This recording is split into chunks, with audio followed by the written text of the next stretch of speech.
There are a few different types of computers: a desktop computer, a laptop or notebook computer, and a tablet computer. Use the power button to turn on your computer. The power button is on the base unit of a desktop computer, on the keyboard of a laptop, and on the side of the tablet screen. The mouse is how you control the cursor on your computer and how you navigate and click on items on the screen. With a laptop, there is usually a touchpad that you control with your finger. This controls the computer's cursor. With a tablet, your finger acts as the mouse. The computer mouse usually has a left and a right button to help you move the cursor around the screen. Most clicking is done with a left button, since that is where the index finger would rest for someone who is right-handed. Using the right-click button often opens up menus and command functions on various computer or internet programs and applications.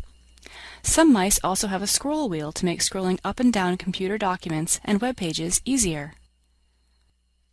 As you move your mouse around the computer screen, the cursor may change depending on the task. You use the keyboard to type text while you're using computer-based documents or while on the internet. For desktop computers, the CPU, or computer processing unit, is the brain of the computer and where all the data is stored.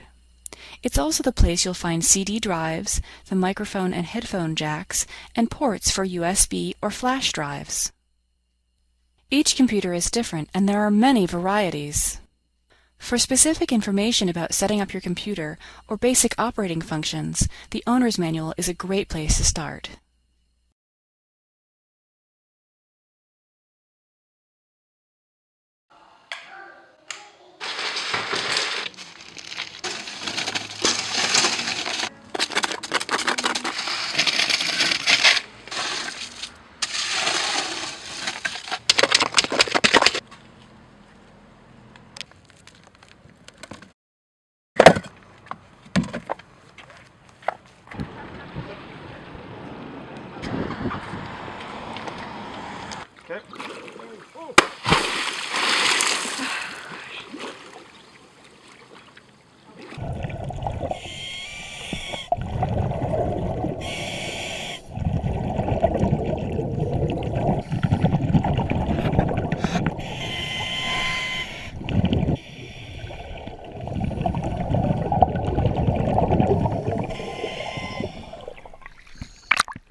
What? Boom! Oh, that is heavy. Okay.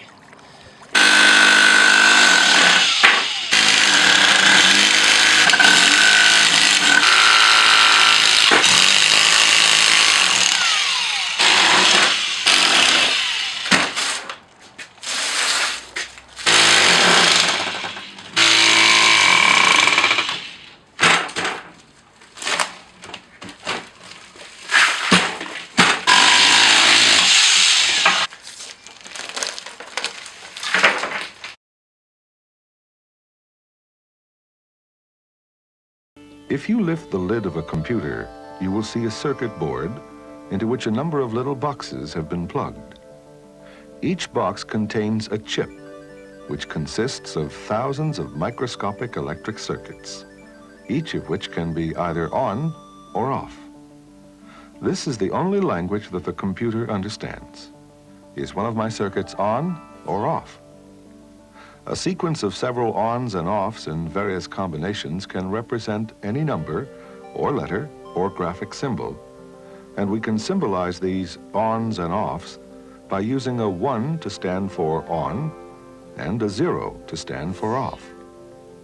Most computers can represent any of the symbols on their keyboards by various combinations for a total of exactly 8 ones and zeros.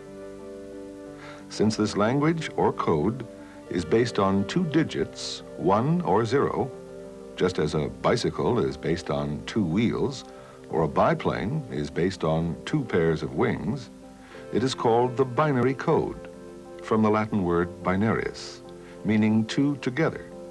And each of the 1s and 0s is called a binary digit, or bit for short. so it takes 8 bits to represent any keyboard character. Such a group of 8 bits is called a byte. 1 byte is the equivalent of 1 character. This computer can store or remember roughly 32,000 bytes. That means you can feed a program into it that uses up to 32,000 characters, letters, numbers, or graphic symbols. Just as a kilometer is 1,000 meters and a kilogram is 1,000 grams, so is a kilobyte roughly 1,000 bytes. This computer, therefore, has a 32 kilobyte memory, or a 32K memory for short. But the memory of most small personal computers can be extended to at least double that, 64K. This may sound a lot, but it isn't. The average page of a book contains about 2,000 characters. It's a 2K page. So even a 64K computer can only store as many characters as a 32-page book. And a 32K computer only as many as a 16-page book. Although, of course, a computer can do a lot more with its characters than a book can. But that's another story.